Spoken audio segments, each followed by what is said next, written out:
Speaking of Australia, ABC Rural says, abc.net.australia, world's most expensive steak, now Australian, as cattle shortage demand drive record price. Remember, Australia imports tons of beef all over, exports tons of beef to the U.S., right? Displacing U.S. beef producers.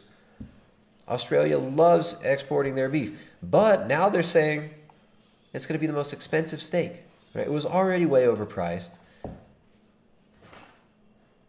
and now they're calling it a cattle shortage. Right? So you've got food crises being engineered in many places, including Australia. It's a shame that Australia has been hit so hard with all this stuff, but I mean, hopefully we can see some pushback with you Aussies. I know there's some Australians watching now. It means you woke up early, so good for you. If you Aussies are waking up early in the morning to watch this, that's awesome. If not, you'll see it later on. But yeah, I mean, this is why local food production is so important. Right? The Australians export beef to the U.S., displace U.S. beef producers. U.S. exports beef to places like China. We need to be supporting local producers. We need to be getting involved in the production of our own food.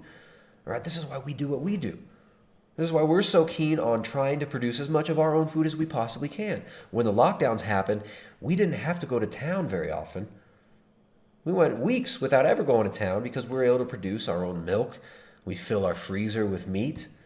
We could butcher our own animals here, but we don't raise our animals for meat. We raise them for milk. We've got sheep that we've been raising for meat, but we've been accidentally donating a lot of that meat to predators who've been stealing our lambs. Hopefully that's over and we can figure that out soon. But yeah, I mean, getting into producing some of your own food is going to be a big deal. I mean, a lot of people are getting bunnies. A lot of people are getting rabbits. I mean, that's a really viable source of food right there. Guinea pigs, rabbits. You can raise those on your own land, in your own home, and you could raise your own meat and butcher it there.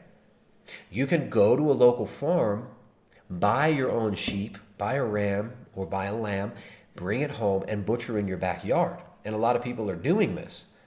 Right, so there are workarounds for this. There are websites like eatwild.com where you can get in touch with really good quality local food producers and buy directly from the farms. People need to be buying directly from the farms. We got to be supporting local producers. We got to be producing our own food.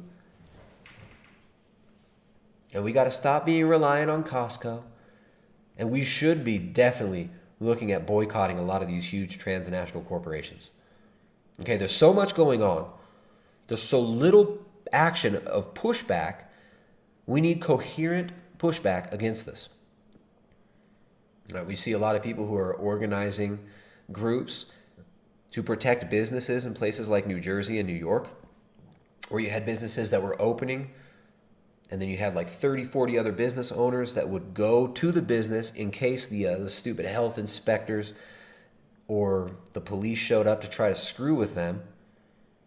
All right, so we need this. We need organized resistance, peaceful resistance against this, because these are illegal actions.